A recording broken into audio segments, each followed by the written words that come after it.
Magandang araw, ang ibabahagi ko ngayong araw ay tungkol sa sangkap ng sanaysay.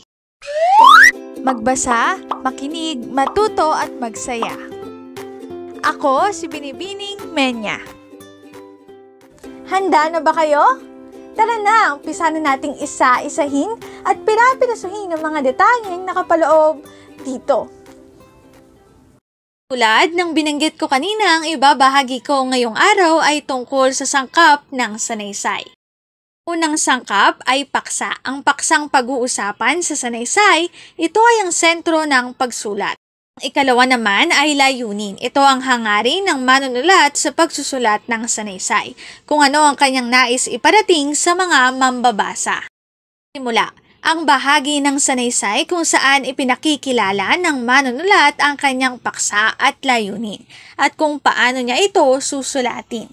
Ikaapat, gitna. Ang bahagi ng sanaysay kung saan ipinapakita ng manunulat ang kanyang mga argumento, mga ebidensya at iba pang mga kaisipan na sumusuporta sa kanyang layunin. 5.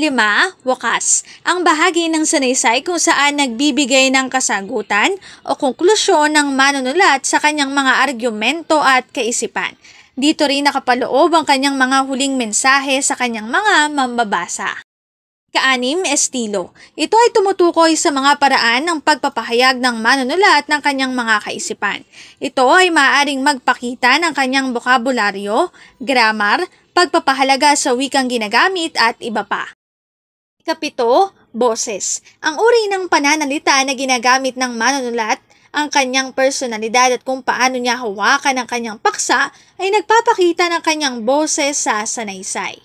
Ang link na ito ang aking sanggunian ng mga nakatalang impormasyon na makikita nyo sa bawat slides. Kung interesado kayo na magbasa pa, maaari nyong bisitahin ang website na ito. Sangkap ng sanaysay. Dito na nagtatapos ang aking pagbabahagi. Sana ay marami kayong matutuhan. Muli, magbasa, makinig, matuto at pagsaya. Ako si Binibining Menya. Paalam!